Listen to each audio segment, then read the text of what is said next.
नमस्कार। नौ बिहान में आपका स्वागत है। मैं हूं आलोक। और दर्शकों, आज हमारे साथ एक बार फिर से राष्ट्रीय लोक जनशक्ति पार्टी के प्रदेश अध्यक्ष राजकुमार राज जी हैं।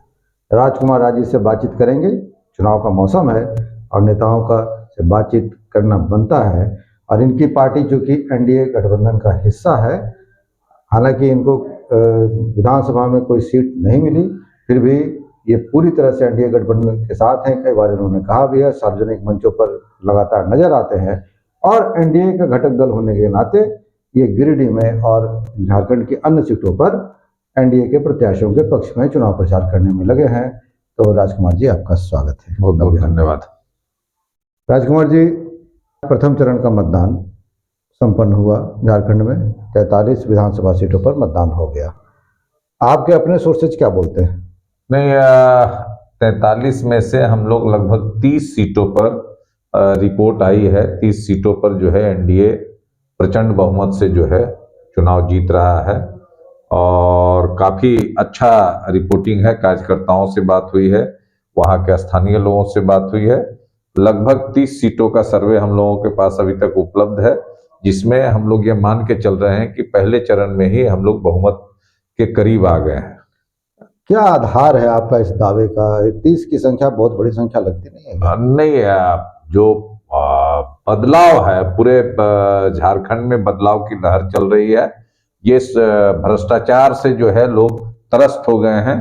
मंत्री के यहाँ करोड़ों करोड़ रुपया जो पकड़ाया और जो सार्वजनिक हुआ, जिससे लोगों में लगा कि सब लोग जो है सरकार में बैठे आईएएस अफसर जेल जा रहे हैं। लोगों में लगा कि ये भ्रष्टाचार में लिप्त हैं और अपने लिए जो है सरकार में बैठे हुए हैं। जनता से इन लोगों को कोई लेना देना नहीं है। और बहुत ही वोट प्रतिशत अच्छा रहा। हम प्रथम चरण में जहां जहां भी मतदान हुआ है, मतदाताओं को जो है बहुत बहुत बधाई और धन्यवाद देते हैं कि उन लोगों ने बहुत उत्साह से मतदान किया है। जब वोट प्रतिशत बढ़ता है तो ऐसा माना जाता है कि जो सरकार होती है उसके विरोध में वोट पड़ता है। हालांकि पिछले कुछ चुनावों से यह ट्रेंड बदला भी है।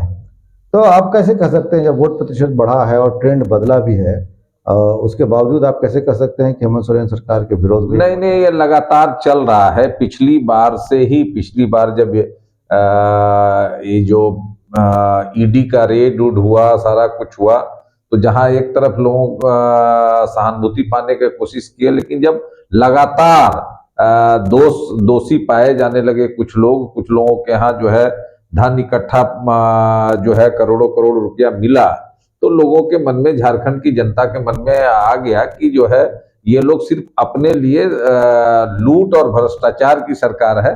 तो सारे लोग बदलाव के पक्ष में हैं। और जो दिल्ली की सरकार है, भारत की सरकार है नरेंद्र मोदी के नेतृत्व में, तो लोग चाह रहे हैं कि जहां जहां डबल इंजन की सरकार है वहां विकास हो रहा है। तो चाह रहे हैं कि जहां देश में, दिल्ली में जो है नरेंद्र मोदी जी बैठे हैं, यहाँ भी भारतीय जनता पार्टी और एनडीए को यहाँ स्थापित करे, जिससे झारखंड का विकास हो।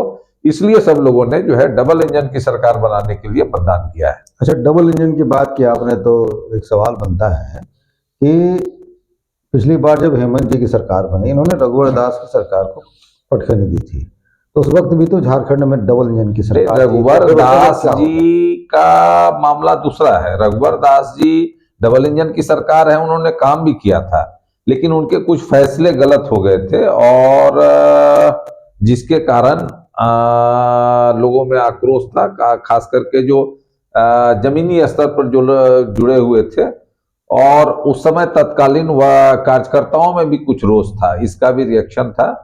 लेकिन अब सब कुछ सामान्य है और रघुवर दास जी का फैक्टर अब नहीं, अब जो है नरेंद्र मोदी का फैक्टर, अमित शाह का फैक्टर, बाबूलाल मरांडी जी का फैक्टर, हेमंता बिस्वा शर्मा का फैक्टर, योगी आदित्यनाथ जी का फैक्टर, और यहाँ झारखंड में शिवराज सिंह चौहान प्रभारी हैं, उनका फैक्टर, और देश के झारखंड में जो नौजवान हैं, जो पेपर लीक हुआ है, जो घोटाला हुआ है, इससे जनता त्रस्त हो गई है। बालू घोटाला, कोयला घोटाला, पेपर लीक, इस तरह से रोज, आज भी देखिए 2-4 दिन पहले जो है छापा पड़ा है हेमंत सोरेन के स्टाफ के यहाँ, तो लगातार जमीन से जुड़े मामले आ रहे हैं। लोगों में एकदम माहौल है कि ये लोगों को हटाना है, ये लोग तो पूरे झारखंड को बेच देंगे। अच्छा, आपने फैक्टर तो कई गिना दिए, तो क्या इधर से कोई फैक्टर नहीं, क्या मैया समान योजना फैक्टर, अबू आवास योजना फैक्टर, मेरा सवाल सुन लीजिए। अबू आवास योजना फैक्टर, बिजली बिल माफी फैक्टर, इसके अलावा अगर गिरिडीह की बात करें तो यहाँ इतनी बड़ी बड़ी योजनाएं आ गई, यूनिवर्सिटी आ गई, ये सब फैक्टर नहीं है। उसके अलावा जो एक सबसे बड़ा फैक्टर है कि हेमंत सोरेन को जेल भेजना और उसके बाद हाई कोर्ट को द्वारा उनको बेल देना, और उस बेल ऑर्डर में लिखना कि ऐसा कुछ लगता नहीं है कि हेमंत सोरेन की संलिप्तता इन मामलों में है। तो ये सब फैक्टर क्या काम नहीं करेंगे? नहीं, ये आपने वहां तक आते हैं। पहला तो जो आपने कहा कि बड़ी योजना है सोलर सिटी, सोलर सिटी ये भारत सरकार की योजना है। लोगों को सोलर सिटी, चलिए आपकी बात मान ली, सोलर सिटी। उसके अलावा जो यूनिवर्सिटी यहाँ पर आई है, टेक्निकल यूनिवर्सिटी है, इंजीनियरिंग कॉलेज है, रिंग रोड है, इसके अलावा गिरिडीह पचम्बा 4 लेनिंग है। जो सरकार में बैठे लोग होते हैं उनको तो काम करना ही चाहिए। तो ये कोनो कृपा उन्होंने नहीं किया है। फैक्टर्स होंगे कि नहीं? नहीं, ये कोई कृपा उन्होंने नहीं किया है गिरिडीह की जनता पर कि ये काम हुए हैं। ये काम तो रूटीन वर्क है।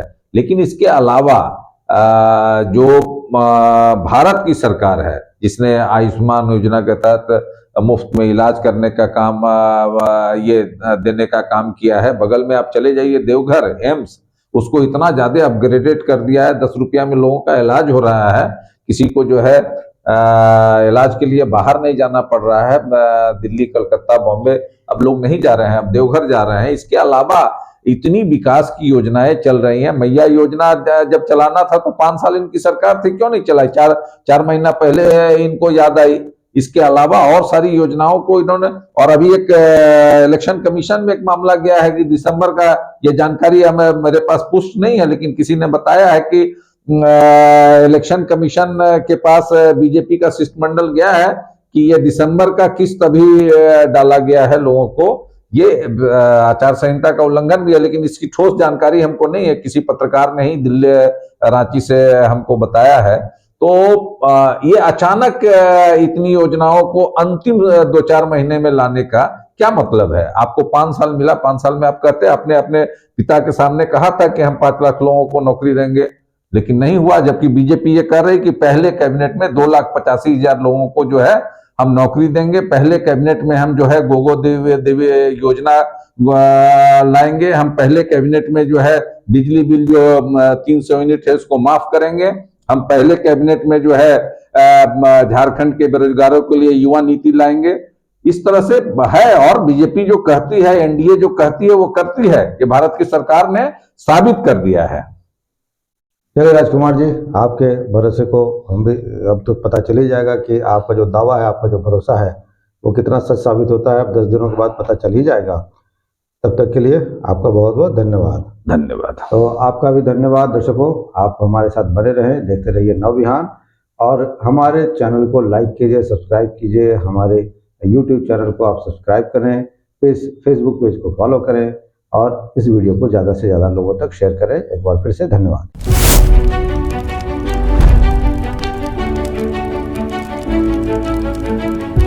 पार्श्वनाथ ITI भारत सरकार के NCVT द्वारा मान्यता प्राप्त भगवान पार्श्वनाथ की धरती गिरिडीह शहर के बक्सीडीह रोड में वर्ष 2017 से संचालित है। पार्श्वनाथ ITI संस्थान का उद्देश्य स्थानीय युवाओं को कौशल व तकनीकी शिक्षा प्रदान कर गिरिडीह सहित झारखंड व देश की बढ़ती औद्योगिक इकाइयों को कुशल कामगार उपलब्ध कराना है। तो जल्द नामांकन कराएं आप अपने शहर के पहले ITI पार्श्वनाथ ITI में। भारत सरकार के NCVT द्वारा निर्धारित नियमों के अनुसार अनुभवी फैकल्टी द्वारा इलेक्ट्रीशियन व फिटर का बेहतर प्रशिक्षण दिया जाता है, ताकि युवक युवतियां नियोजन या स्वनियोजन के अवसर प्राप्त कर सकें। हमारा पता Parshwanath ITI, Baksidih road, near Giridih bus stand, Giridih, Jharkhand. Admission is going on.